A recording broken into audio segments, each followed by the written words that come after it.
One successful film with a female protagonist opened doors for 10 more films of such sort. I know I'm in the public eye, and we pay a cost of being a public figure. So you need to be ready for any kind of scrutiny at any point.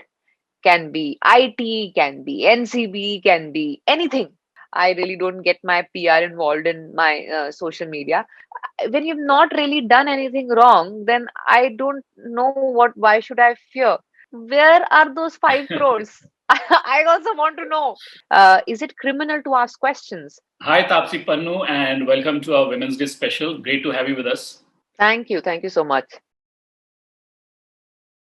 To start off, I want to ask you, there is increasing chatter that having this token Women's Day or International Women's Day, as they call it, has now become more of a marketing tool where now companies can run campaigns and make women feel better, empowered, just to sell them more stuff and plaster them with discounts. What are your thoughts? Is this one day of any real significance? What are your thoughts? So I don't think I don't see this one day as, it's going to make a significant change. It's not like this we're celebrating this one day is going to get us where we want to get, where, gender equality is concerned. But I know that people have started using it as a marketing gimmick for a lot of things. You know how they use Valentine's Day, how they use Right. all the other days. So this is also being used for a marketing gimmick. But I really don't have a problem with that, because if you need to have a day where you can remind everyone that the work needs to be done on this sphere, in this department, and you want to use this day to remind people every year, then let's use it that way. If this is a day you're going to use to show that solidarity, that we need to do something in this department, then that's okay. Just exploit it, use it for your campaigns, get it to people's notice that work still needs to be done in this field. But Tapsi, you must also realize that we live in two Indias. There is one India where we may have these talks and seminars and events about women's empowerment, and there's another India that exists parallelly. In fact, just a few days back, the Supreme Court asked a man accused of raping a minor whether he was willing to marry the survivor, and a lot of platforms Hmm, expressed their hmm, shock over this. And you had also tweeted about it, and hmm, if I can read your tweet, you said that did someone ask the girl this question? If she wants to marry the rapist, is that even a question? This is the hmm, solution or a punishment? Plain and simple disgust. Now, hmm. as a woman in India today, how do you reconcile with the fact that this is still the kind of mindset that women and all of us have to deal with? Actually, this is probably one odd occasion where we have come across this and gotten on an opportunity to address it, or this particular judgment. But there've been so many times that similar judgments or similar decisions, probably outside the court, have been done. Like probably they were not asked in court; they were asked somewhere else. Probably, reconciled it outside the court and settled it there by asking the girl, "Are you okay to marry him?" Or asking the guy, "Are you okay to marry her?" So that this whole I can't comprehend. As a girl, I don't understand. If someone has exploited me and scarred me, how how can it be okay if I spend the rest of my life with that person? Won't it haunt me even more? That scar that is there in my life. I don't understand. How is this a punishment for the person who committed that crime, and a judgment or a justice for the girl who's been wrong? I'm not able to wrap my head around it. So this, but this is one another occasion out of multiple occasions we feel let down as a female in the society. So it's again one of those occasions which make us feel like let down. Right. Now, Tapsi, you've grown up in Delhi, and I'm also from Delhi, and that's a state which is notorious when it comes to women's safety. I'm sure you have Hmm, faced it while growing up, while using public hmm, transport, or when you were in crowds and all that. How did you hmm. deal with that kind of harassment while you were growing up? Was there a space to talk about it within your family, with your friends, within your sister? Or did you have to deal with it on your own? I had to deal with it on my own, like everyone else. It was too, like, it's not like it was something we want to keep it as secret, obviously, with like a typical regular middle class family, it was not like I could talk about such things openly to my mom and dad. So it was like that. I did not want to talk about it to my sister because I felt that she might get scared, because she's younger to me, and she might just get scared about what really happens outside. So that probably was the reason I didn't feel like talking to her at that time. And with friends and all, it was considered normalized that इनके साथ भी तो होता होगा. This would have been, you just leave it like, yeah, I mean, that's how it happens. And with friends, you just like make fun of it and leave it aside. You don't see it as a problem with friends because you think this is a part of your day-to-day life. So that's how I've dealt with it most of my life. Actually, my entire life in Delhi, because I had to travel in DTC buses to reach my college. Change the buses actually, because there was no one fixed bus that would take me from my house to college, and sometimes go in metros to hang out with friends. And so usually, like a regular person, I used to be a very common user of public transport. That it used to be a stressful time, that now, okay, in the morning you have to get up and take this bus, and that 1 hour or 40-45 minutes, whatever you're going to be reaching your college, you will be touched weirdly.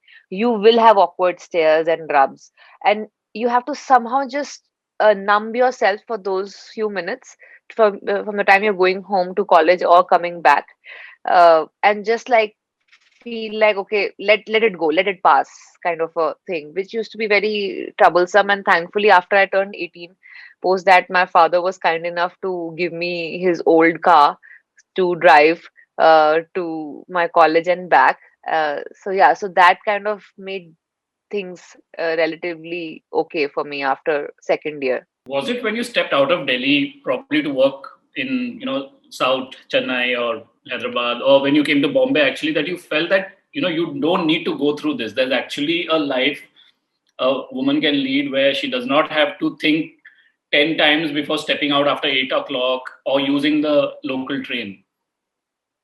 Yeah, actually in Chennai and Hyderabad, I never tried local transport.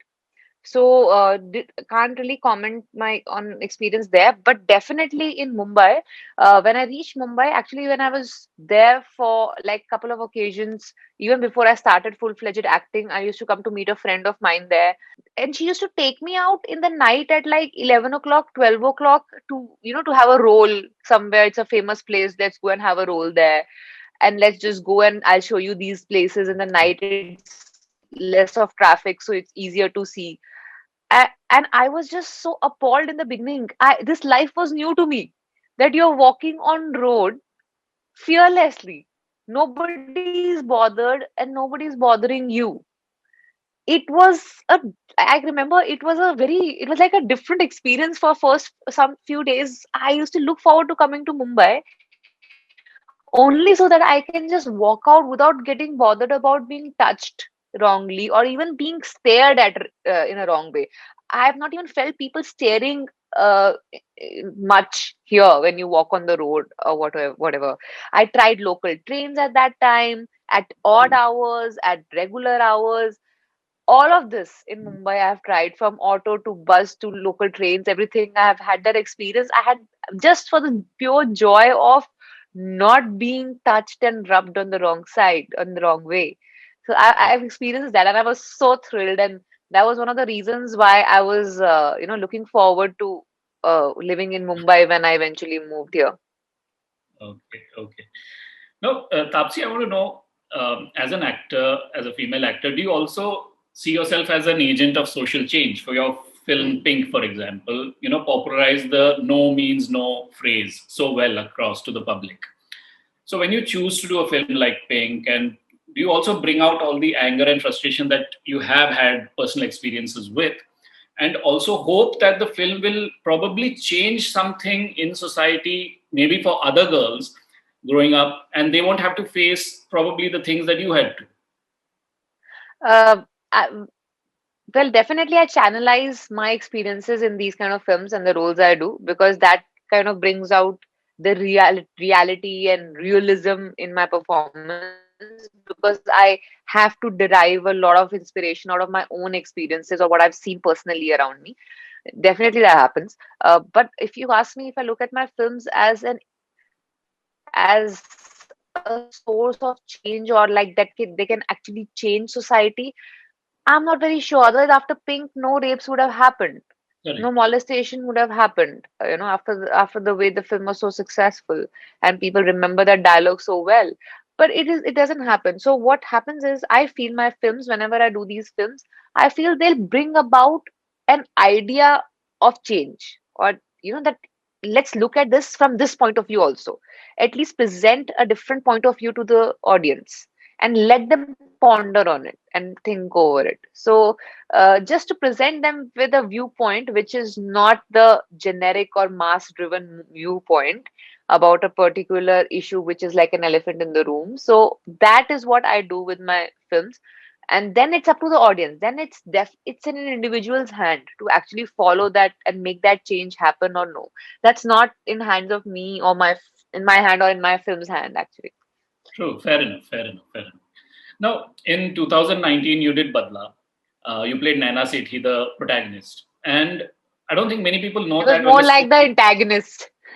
yeah, you when the script came to you, the central character was a male, Yeah, and you negotiated, discussed with the makers, and said that you would do the film if the central character was female, and then you were willing to play it. I thought that was a great way where yeah. a woman had made place for herself, in a film and negotiated her way through to it. Could you tell us how you did that? When I was offered that film, I remember I was shooting for Judua in London, and Sunir offered me this film. Sunir Khetarpal, who was a producer on the film, and he didn't really have anyone signed up for the film as yet. He was in talks with multiple actors for different roles, and he had actually it was an official adaptation or a remake of Invisible Guest, a Spanish film. Right. So when he gave me that film to watch and told me that he was offering me the character of the girl who actually dies, which in Badla was played by a man, Right. my boyfriend, who dies. So Yeah. he wanted me to play that role from the original, who was originally a female. And when he showed me the film, I saw it and I was like, okay, the other character in the original of a female is that senior actor who plays the lawyer, which eventually Mr. Bachchan did. So I said, okay, but I can't play that. So, but I'm finding this antagonist to be a candy in the hands of an actor. It's like that kind of a role where I will be stupid to let this go if I can get it in any way. So I just played blind. I asked the producer if he has signed anyone up, and he said no, he's still talking to people. And that's when I requested him, is there a possibility that you can think of making this a girl? And I had to like sell him that possibility also. I was like, it'll be nice, people will not expect me to be the murderer in the end. It'll be nice, it'll be easy for me to deceive them and all of that, because generally people don't expect a woman to be antagonist if she's not antagonist from the beginning. Like Yeah. it's an onion peel, right? You eventually get to know. But if Mm. I play like a regular character, it's not very easy for audiences to believe that I did it. So I was hard selling him this idea. And then he's like, okay, let me just come back to you after a day, let me talk to other people and come back to you. And he was very kind to come back to me and say yes to it.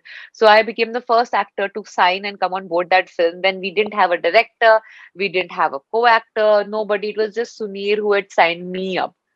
And I think then everybody came in slowly, one after the other, and I'm glad he didn't change me also. So that was one very, very milestone kind of an experience for me, because I've seen things happening the other way around, Okay. where a female character is changed into a male character Okay. for a bigger market value. And it also the same thing where a female character was changed into a male character happened to me even after Badla, Okay. where there was a film that was narrated to me. And then after I said yes, and I wanted to like take it forward, and then they come back to me and say, sorry, we are not getting budgets approved for this film with a female protagonist. We would want to change it into a male protagonist so we can get the required budgets for the film.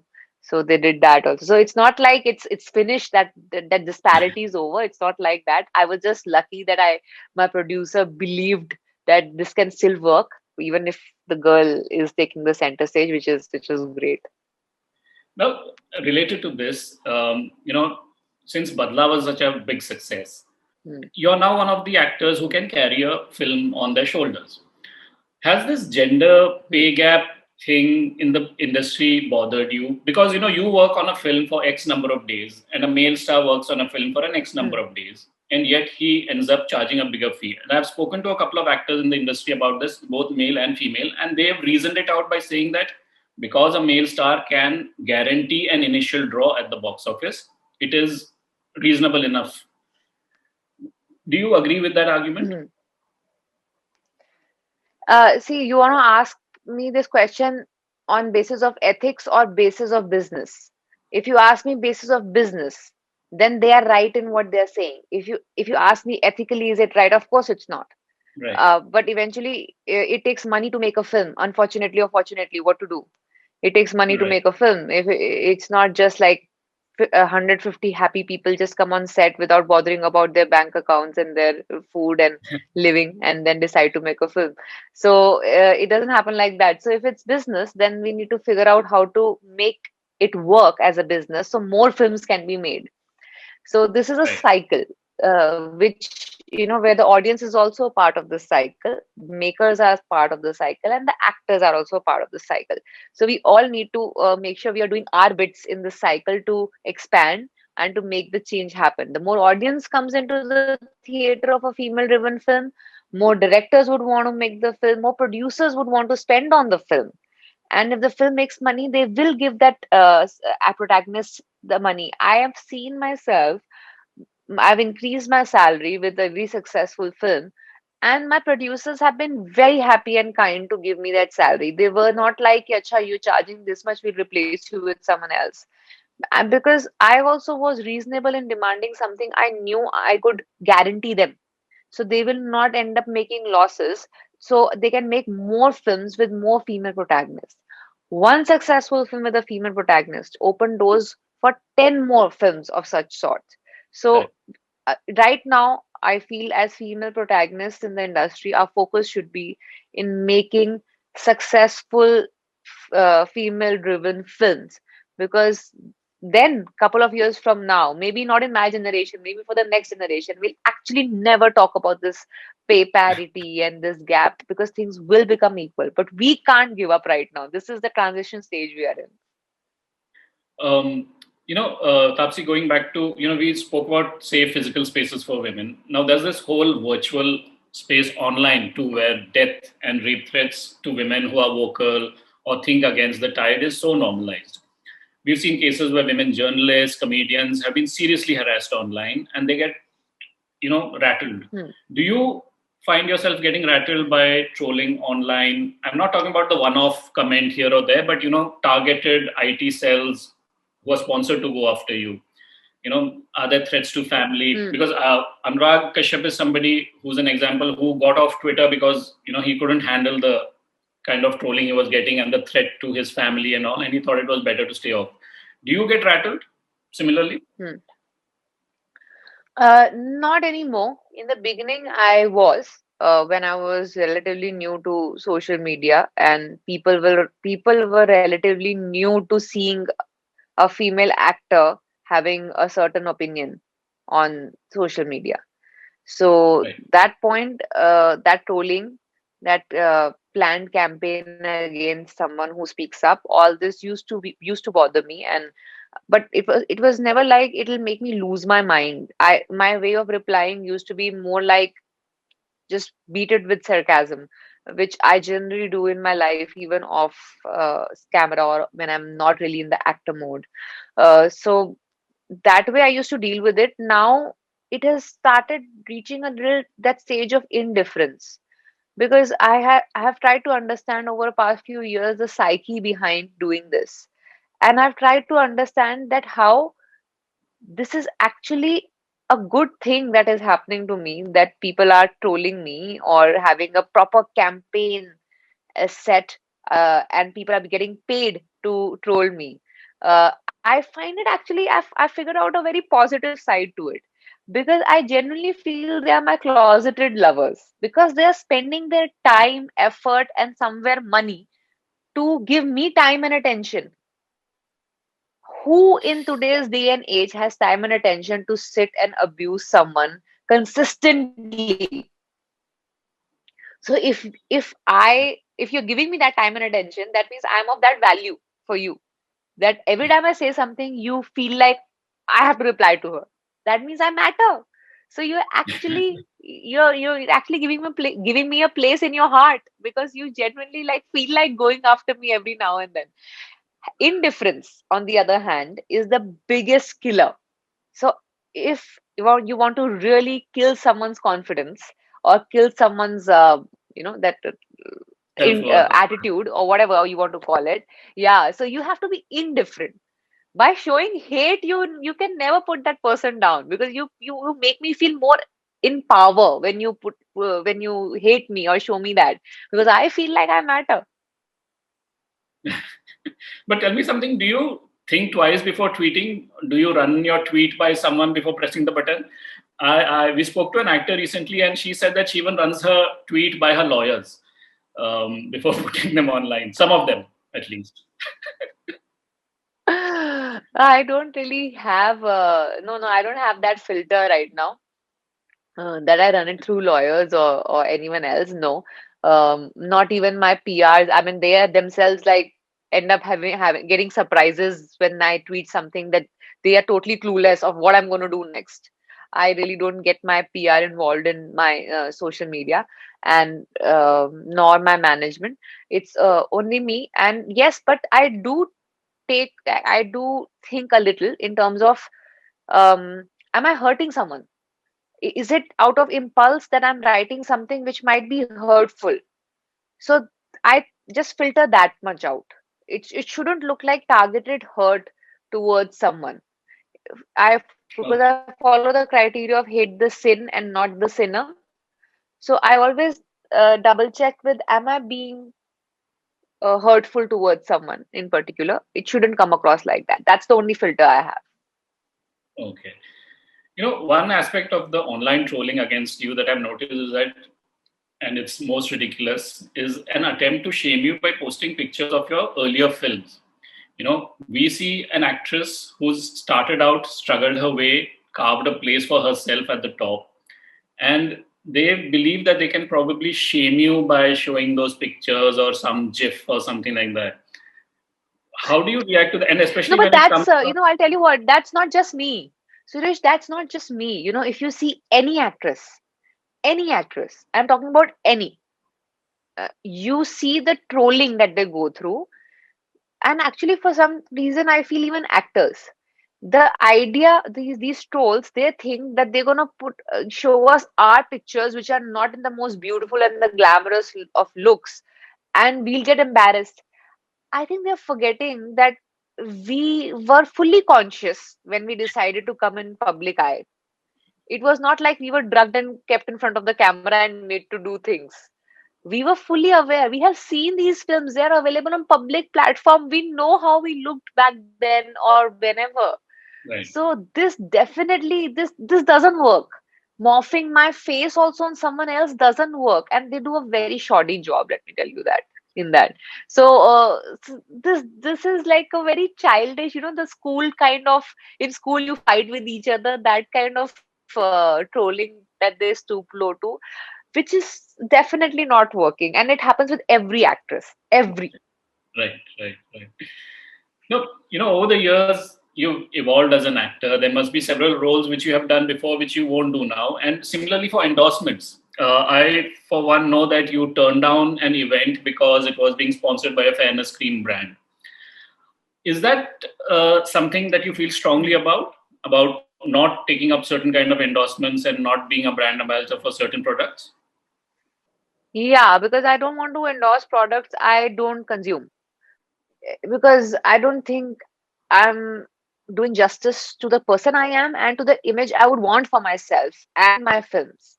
Because if in my films I put out certain real believable roles and characters and situations and issues, and I want them to feel that it, I am representing them on screen.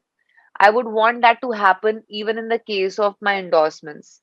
So I think that is happening more or less because most of the products that I end up getting are, today's modern age woman would Right. use. A modern age working woman would want to use these products uh, because people feel that's what I represent, which is perfectly fine. That's exactly what I stand for. Products that I will consume as a consumer myself will be the products I will endorse and be a part of. See, now, journalist Priya Ramani, who wrote about a Me Too ordeal that she went through, won a case recently against her.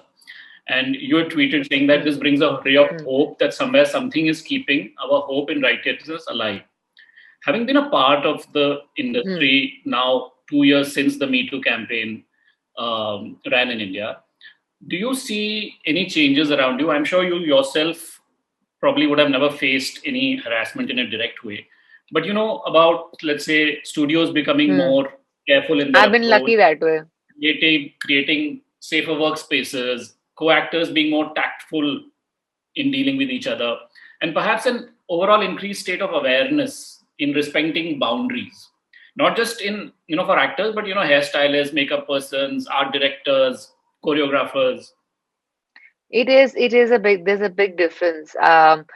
I can see also because there are a lot of sets we need to have a dedicated member who makes sure that all the females on the set are comfortable. They don't feel harassed by whoever on set. There is a dedicated person now who does Okay, that. Plus, there's also number of women actually on the sets I've been working on lately, films I've been working on, mostly have really good number of females on the set. So right. that also is very encouraging because then you have someone to go up to and share things with if you're feeling something is off or weird. Also, the men on the set are slightly more careful and wary of not crossing the line, even unintentionally, because they sometimes, now they're more conscious of, okay, I just hope I didn't, convey or say thing that can be taken in any other way. Okay. The co-actors are, always like, I hope you're comfortable. They're slightly more careful of the situation now, is what my personal experience has been on set after Me Too. Is there anything that you would like to see change? If you were given like one or two things that you would like to see change in the industry for women. I just would want more women participation on set. It is becoming better. It has changed a lot. The percentage has become really good, male to female ratio on the set. But I would really want that to become equal. Um, your HODs, it shouldn't be like it's a very big disparity between genders where the HODs are concerned or people working on the set. I just hope more and more women come up and do this job, be it production, cinematography, art, whatever. Costume and makeup hair departments end up having females because if you have a female in the film as an actor, you end up having a Right. female in the costume department for sure, and then makeup hair and all of that. But I would really want to Yeah. see more women in production, in cinematography, so that it looks like an equal set and you feel like we are putting up a good benchmark for people to follow. Now, Kamsi, coming back to the events in the past few days, on 3rd March around afternoon, we in the news got this flash that IT searches are being carried out on the premises of Taapsee Pannu and Anurag Kashyap. I know that you were out of Mumbai, you were in Pune shooting with Anurag for Dubara. Could you tell us what happened? How did you get to I still know? am. Yes, you are. How did you get to know about what was happening back home and about the raid?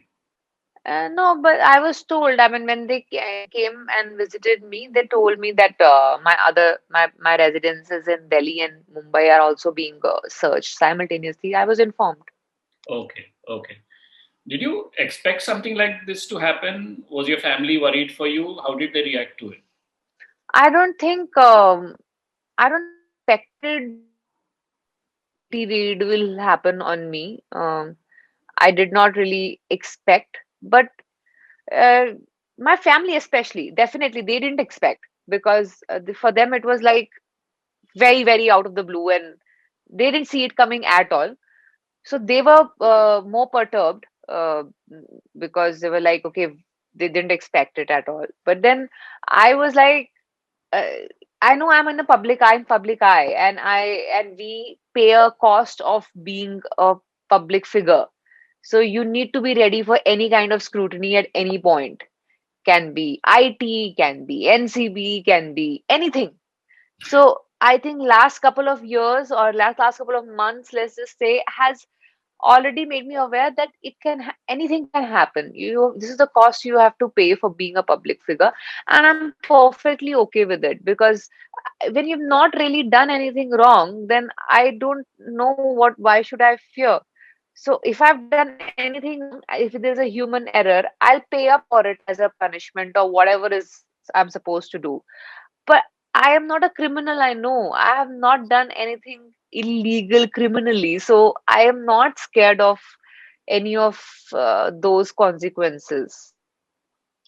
No, Tapsi, everybody has been trying to join dots, and they say that because you're so vocal and mostly critical about the government on social media, that's probably one of the reasons this raid was triggered off. Do you join the dots there, or See, we can derive a lot of reasons behind it. Yes, I've come across this reason as well. On when I access my phone and social media, and people told me around me that this is what is running on news. This was one angle. Then people thought, oh, because I'm shooting with Anurag Kashyap right now, and they thought of raiding him, and then they thought, okay, she's also there next to him. Let's just lage haath raid her also. So some people gave me that logic also. So there's been like some crazy logic that have been floating around for coming to me. And I even if I tried asking the officials, I don't think they'll also know because they are also under a protocol. So, but then what do I do about it? Even if I get to know, what can I do about it? Can I change it? No. Do I want to change myself for fear of something not seen or not expected like this? No. As I told you, if I'm not a criminal, I know I have not done anything of, criminal to look like a criminal for my country. I don't think I need to fear. And as a human, if you end up making any error, I think you can be punished and that's okay for it. So I am totally fine answering all the questions, and I was fine with it. I don't think I really felt harassed or cornered the last 2 3 days at all.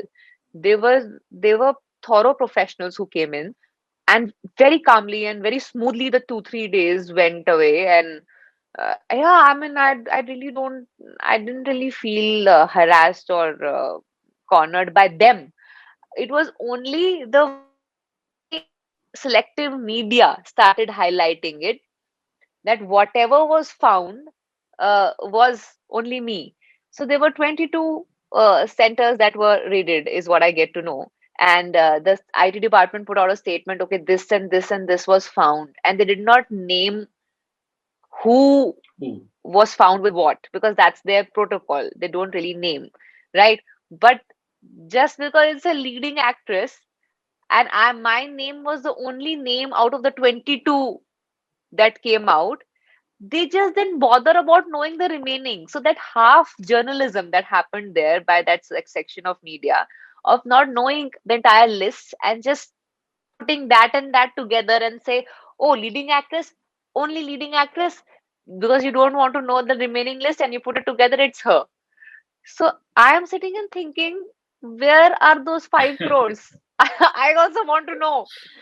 I have not been offered 5 crores for anything in my life right now. I would want to keep that receipt framed for In, myself and others to see in that, listen, cash, I in need to be cash, paid this much.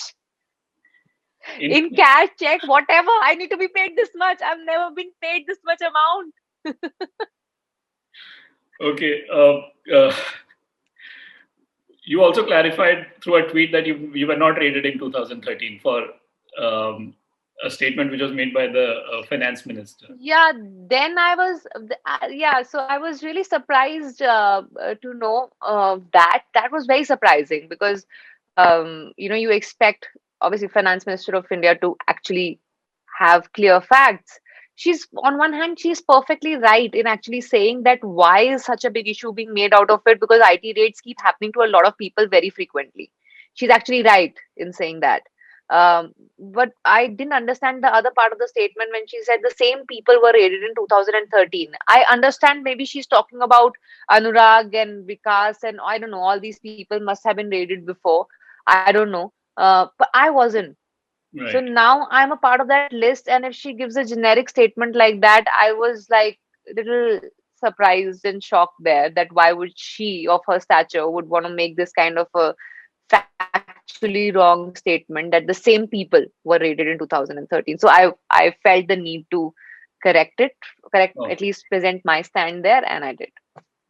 Recently, the court, the High Court, the Supreme Court had said that the right to dissent is the most important right granted by the Constitution.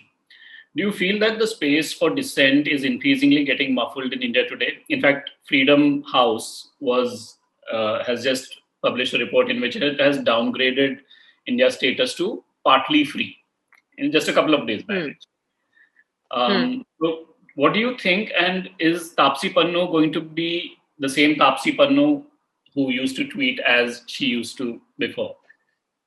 And put I her. think with the fact that when I came when I after the 2 days after 3 days when I got my phone back, I think my first tweet itself would have answered that question of yours. Uh, a lot of people were actually waiting to see probably if that's going to change or no. But as I told you, I mean I don't know how any other way to be. Honestly, if I keep telling this to my family also when they ask me do you really need to do this? Why do you want to do this? But I just ask them a single question, but what wrong am I doing? I Correct. am not targeting any person particularly. I am not name shaming, name calling. I am just asking plain simple questions as facts in the most dignified way. What wrong am I doing there? Is it criminal to ask questions? So I don't think so. I can't change myself when I've not done anything wrong. So I think this is the only way I know how to be, and I'll continue to be like that. If there's a price to pay for being like this, let it be. I will pay that price sooner or later. I can't do anything about it. This is how it is. Thanks so much, Tapsi. I know it's been a long day. You've been shooting all day, and you've spent, you've just rushed from your location to the hotel to speak to us. Thank you so much for this and taking out My time. pleasure. Thank you. Thank you so much.